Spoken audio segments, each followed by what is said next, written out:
seorang pun mengerti bebanku. Ku tanya Yesus, apa yang harus ku buat?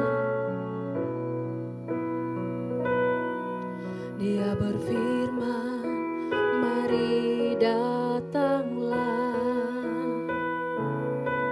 Dia selalu pedulikan aku.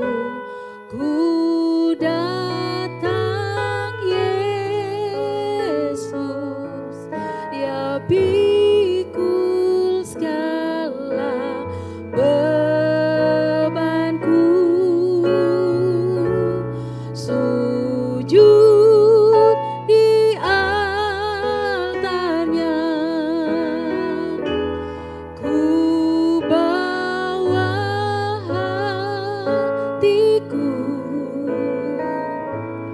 ku terima anugerahnya. Dia ampuniku dan bebaskanku. Dia ubah hidupku, baharui hatiku. Sesuatu terjadi saat datang di altarnya. Sujud di altarnya,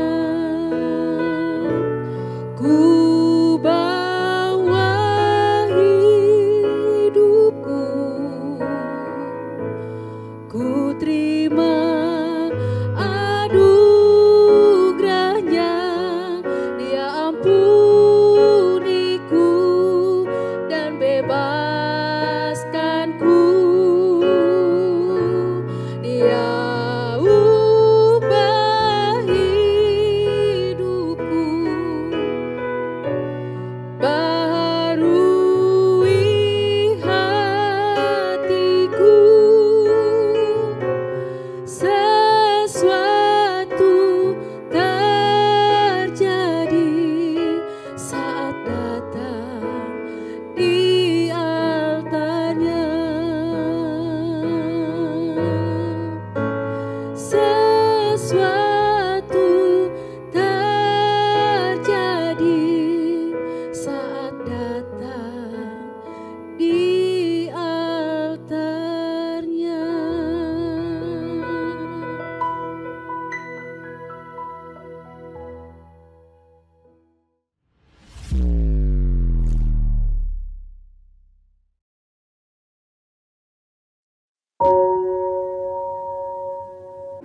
Shalom, selamat berjumpa kembali dalam Sermon Today.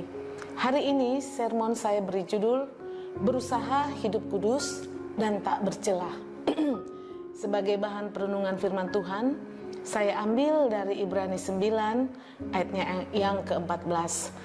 Ibrani 9 yang ke-14 firman Tuhan berkata, betapa lebihnya darah Kristus yang oleh Roh yang kekal telah mempersembahkan dirinya sendiri kepada Allah sebagai persembahan yang tak bercacat, akan menyucikan hati nurani kita dari perbuatan-perbuatan yang sia-sia, supaya kita dapat beribadah kepada Allah yang hidup.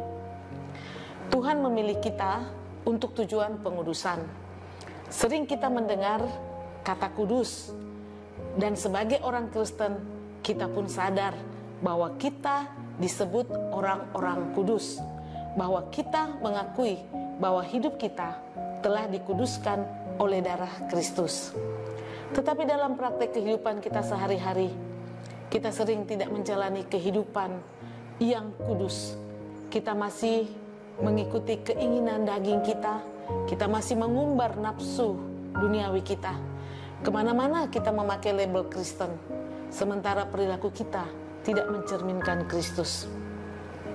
Padahal Alkitab menegaskan di dalam Yohanes 2 ayat 6, Yohanes 2 ayat 6 firman Tuhan berkata, barang siapa mengatakan bahwa ia ada di dalam Dia, ia wajib hidup sama seperti Kristus telah hidup. Seorang Kristen sudah seharusnya memiliki kehidupan yang senantiasa memancarkan karakter Kristus, sehingga orang lain melihat Kristus ada di dalam dia. Sebagai orang Kristen juga kita diharapkan untuk hidup kudus dan tidak lagi berkompromi dengan dunia ini. Ingat, ketika kita percaya kepada Yesus Kristus sebagai Tuhan dan Juru Selamat secara pribadi, saat itu kita dimateraikan oleh Roh Kudus. Kita bisa baca di dalam Efesus 1 ayatnya yang ketiga. Kuasa Roh Kudus inilah yang senantiasa menuntun dan membimbing kita kepada segala kebenaran. Namun kuasa itu tidak akan menyertai kita jika kita tidak menjalani kehidupan yang kudus. Kehendak Tuhan atas kita adalah hidup yang kudus, tidak bercacat celah sampai Ia datang menjemput kita. Saudara sermon yang kekasih, saat ini dunia sedang dalam situasi yang semakin buruk dan jahat. Jika kita tidak terus berada di dalam kekudusan, kita tidak akan dapat bergerak maju bersama dengan Tuhan. Kita akan makin terbawa oleh arus dunia ini. Perhatikan di dalam 2 Petrus 3 ayat 10a firman Allah berkata, hari Tuhan akan tiba seperti pencuri. Betapa suci dan salehnya kamu harus hidup. Apa yang harus kita kerjakan supaya kita dapat menjalani kehidupan yang kudus di dalam Tuhan? Mari kita baca sama-sama di dalam 2 Petrus 1 ayat 5 sampai 8. 2 Petrus 1 ayat 5-8. Firman Tuhan berkata, justru karena itu kamu harus dengan sungguh-sungguh berusaha untuk menambahkan kepada imanmu kebajikan, dan kepada kebajikan pengetahuan, dan kepada pengetahuan penguasaan diri, kepada penguasaan diri ketekunan, dan kepada ketekunan kesalehan, dan kepada kesalehan kasih akan saudara-saudara, dan kepada kasih akan saudara-saudara kasih akan semua orang. Sebab apabila semua itu ada padamu dengan berlimpah-limpah, kamu akan dibuatnya menjadi giat dan berhasil dalam pengenalanmu akan Yesus Kristus, Tuhan kita. Tetapi barang siapa tidak memiliki semuanya itu, ia menjadi buta dan picik, karena ia lupa bahwa dosa-dosanya yang dahulu telah dihapuskan. Karena itu saudara-saudaraku, berusahalah sungguh-sungguh supaya panggilan dan pilihanmu makin teguh. Sebab jikalau kamu melakukan, kamu tidak akan pernah tersandung. Ya, apa yang harus kita kerjakan sebagaimana sudah kita baca di dalam 2 Petrus 1 ayat 5-8. Mari kita makin intim dengan Tuhan. Salah satu tanda bahwa seorang itu intim dengan Tuhan adalah dia tidak mau lagi berbuat dosa. Amin buat firman Tuhan. Selamat menikmati hari pekan. Jangan lupa jaga kesehatan dan selalu tetap semangat. Mari kita satu dalam doa. Bapa kami di dalam surga, kami bersyukur Tuhan, karena Engkau sudah mengajarkan kami. Ingatkan kembali kami dengan kebenaran firman-Mu, bahwa Engkau Allah kami yang kudus. Oleh karena itu, Kau ingin kami juga sebagai umat pilihan Tuhan harus juga hidup dalam kekudusan. Jangan kami sebagai orang yang berlabel Kristen tetapi mempermalukan Engkau. Kami mau belas kasihan Tuhan melalui Roh Kudus-Mu, sehingga hari-hari kami selalu berjalan dengan Engkau. Kami tidak mempermalukan Engkau, tapi kami mau belajar hidup benar di hadapan-Mu, hidup dalam kekudusan di dalam Engkau. Terima kasih Bapa. Ampuni kami sebagaimana kami juga mengampuni orang yang bersalah pada kami. Kami sudah berdoa dan mengucap syukur, dan kami alaskan doa ini dalam satu nama, Tuhan kami Yesus Kristus, yang adalah Tuhan dan Juru Selamat kami. Haleluya. Amin.